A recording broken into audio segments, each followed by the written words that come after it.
As Nakuru's second governor credited with the attainment of city status for Nakuru County, what are your plans for the country's fastest growing county in terms of economic opportunities and tourism?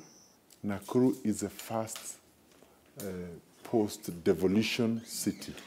So in a way, we are the curtain raisers in this journey. We are setting the pace so that even others that will come along the way will have somewhere to learn. And therefore, when you're normally the first one to do something, you must do it right so that future generations have something to follow. Because our wording of the charter is a beginning. But moving forward, there must be very clear deliverables that will make the dream of a city come true. And we have several things we've lined up. One is a master plan, that will basically figure out how the city will be in another 20 years. What every investor wants to know is not where you are today, but where you'll be in another 20 years. So they can plan themselves within the larger city agenda in terms of housing, in terms of hospitality, tourism, public areas, and so on. So we're going to have a plan that is going to be very critical in guiding investors moving forward. The non-motorized transport becomes our key agenda so that we can make the city friendly to pedestrians, safe and friendly to pedestrians. So we want a city that has a character, not just a city made of concrete and that's all. The other thing is that we want to employ ICT to the fullest, meaning in our next budget we are looking at issues to do with CCTV. We should be able to man our town even using drones. If there's a crime scene, we can send our camera to that part of the town, get the images and take the necessary action, even traffic management and so on. A lot of planning goes into defining a city, and one of the concerns is making the city safe and inclusive for all the residents. How will you treat street families going forward? Remember, in 2019, some county officials allegedly rounded up some street families and threw them in a forest in the neighboring county of Baringo. This issue of beggars and street children is a real issue. Actually, you have places like Nairobi where they are predominantly from a neighboring country. And even here also similar pattern has followed. So I think it's a national issue. It's really not even a Nakuru problem. And they really would want to call upon the legislators not to close their eyes to such a serious matter.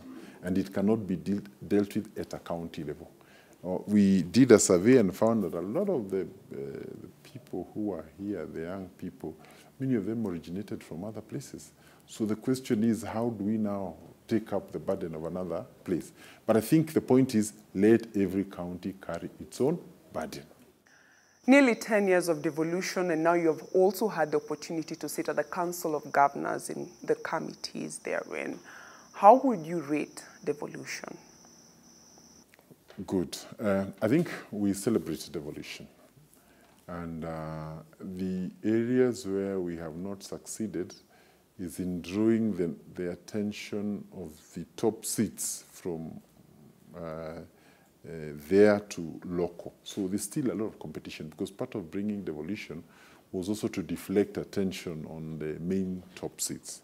In my view, the ministers we've had in charge of devolution, some of them have really let us down. Without the specifics, but I think if there was a better working understanding between the national government and the county governments, a lot could be achieved. But you realize the first few years were battles over issues that really had no impact on Wanjiko. And consequently, 3, 4, 5 years were lost. Now, it's in the last 5 years that we can see there's a bit of semblance of what we want to achieve. But I think having said that, we must say that people who sit in Nairobi may not know the pain in a village, in a remote part of Kenya. And that's why devolution came, because we could identify, we slept in that community, we know there's no power, there's no road, there's no medicine, so we are able to respond to those issues in real time. My view about Kenya in another 20 years, we would want these counties to be so independent that instead of them expecting something from the national exchequer, they would be able to say this year, Nakuru is giving 5 billion to the national government. We can reverse the equation. We just need to make sure agriculture is working, health is working, tourism is working, facilitate the counties so that they become empowered. They don't remain beggars and, we are always begging. It should be now the other way around. What is it that Nakuru requires to be independent? And any other county for that particular matter. You are the CEO of a cosmopolitan county and by extension seen as the Mount Kenya in the diaspora. Now, how do you plan to leverage on this and retain the president's support in this region? I think I am like a father of many children, and they all call you father. So those who come from Mount Kenya, if they call me father, it's rightfully so. Those who come from other regions, I'm their governor. And I think the point is how to ensure that everybody feels as comfortable with you as possible. It's unfortunate that the nature of Kenyan politics is always us against them kind of politics, but we have tried as much as possible to fly above that. I work with the president, I'm in his coalition, we work well with his party, but also we appreciate that Nakuru must have that opportunity for everybody to work together. And that is why I have very clear instructions. Even those whom we don't agree with have a right to be here, have a right to campaign, and they have a right to fly with their choppers without having to worry. As your first term comes to a close, you have seemingly enjoyed the patronage of the President, Uhuru Kenyatta. Now, how will you carry on the successes of your county government in your pursuit for a second term? We decided to start a cancer treatment here in Nakuru. We've been doing chemotherapy and diagnosis and all those issues. We didn't have radiotherapy. And working with the national government, now we got one, which we want to commission in May, so that we can have an all-round cancer treatment in Nakuru. And this will be the first one in any devolved unit in Kenya. In Nakuru, the sewer system is overtaken by population growth, and therefore our next big thing is to see how we can expand both the sewer treatment and also the network, so that areas like Kiamunyi, Lanet, and Kiamaina, all those areas can be put under the network. And also noting that you have a lake, and therefore the ecosystem must at any time be balanced. We've been able to unlock some projects that remained a dream for many years. You know too well the issue of an airport in Nakuru has been talked of 20 years. It never came until now.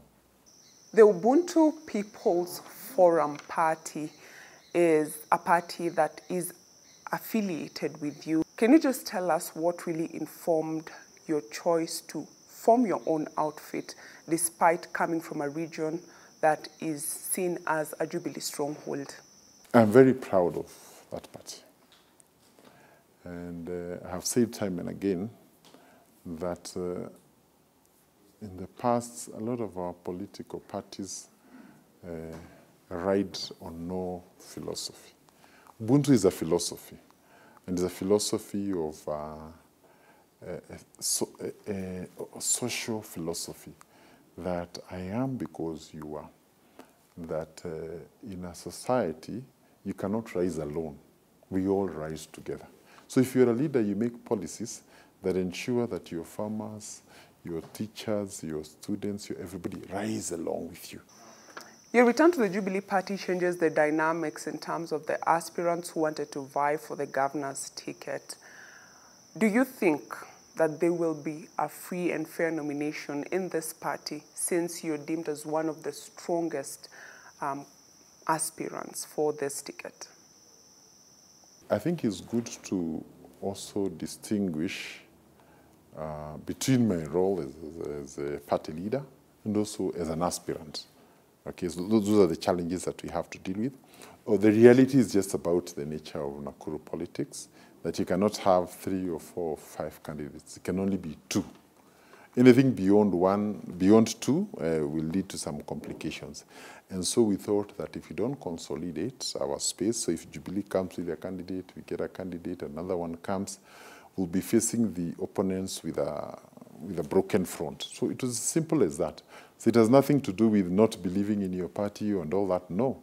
I also need my seat so that I can also propagate the agendas of the party that we formed. So it's purely for the ease and convenience And as you know, also when you consolidate your people, politics is about numbers, winning election is about numbers, that's just about it. Yeah. So even as for now, for us to get the Nakuru seat, it was important for us to make a certain retreat so as to move forward. Will we see the Ubuntu Peoples Forum fielding candidates nationally? We did not form UPF to win an election. No, we formed UPF for posterity.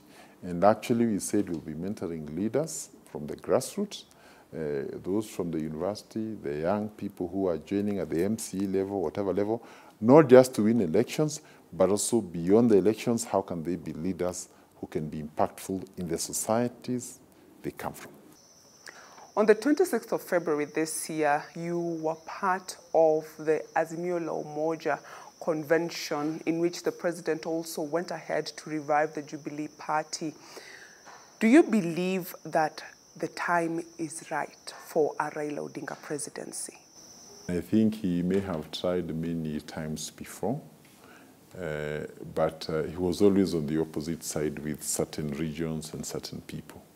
Now that he's finding favor in them, and he has found favor in every other part of the country, from coast to Ukambani, to Masai Land, to upper part of Rift Valley, except the mountain.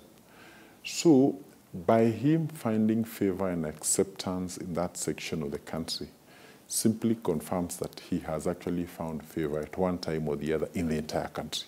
So I think to rekindle those networks and harness them into victory is now what he's going to do in the next 3 months.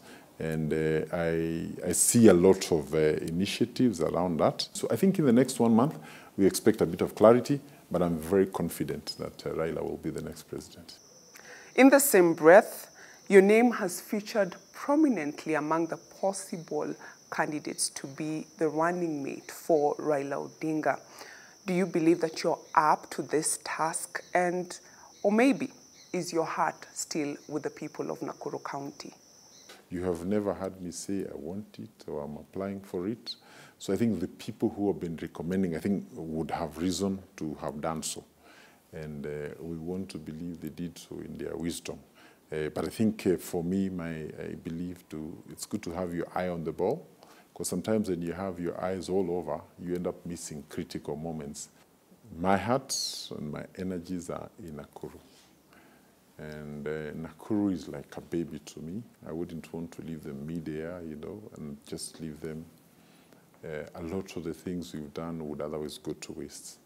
So our dream is to run for Nakuru governor and ensure that the policies we've started, the cohesion, the tolerance that we've been trying to instill in the community, continues and becomes a way of life.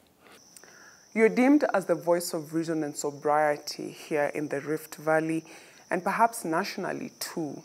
How important is it for Kenya to have a peaceful transition during the August 9th elections and even after? In the previous elections, Nakuru, when we came to listing of hotspots, Nakuru was #1. This year, we are off the list. And my prayer, and this is what I'm asking my colleagues also from Rift Valley, can we get Rift Valley off the list of hotspots? Because this culture of violence has made our life, our property, and everything lose value. Nobody wants to come to a place where they feel tomorrow there's going to be challenges of violence, loss of life, and so on. So I think we need to get our people to that level of maturity where you should not allow yourself to die for a politician who cannot even miss a meal for you. So those are the issues we really need to tell our people, and we've said it, and I'll also reach out to my fellow governors within Rift Valley, and I think largely, Kenya, whenever there's been extreme, provocative conversation like happened in Eldoret once, we have stood out and said that this is not the way to go. And I think this is really what we need. Whether it is happening on one side or the other side, we need to remain firm, because peace is not localized in a county. When there's a problem in one place, it is bound to replicate in another one, and soon we can be having a greater problem than we have. But I think the thing is, let us preach tolerance, let IBC do their job. Obviously, parties have a wave-like thing, so that there's one wave or the other. But I believe at the end of the day, finally what you have in Parliament is not a wave, it's a leader. It's your MP, it's your governor, it's your senator. So if you're going to engage them or vote for them purely on a wave, then you need also to remember they will owe their allegiance to the wave, not to you as a voter.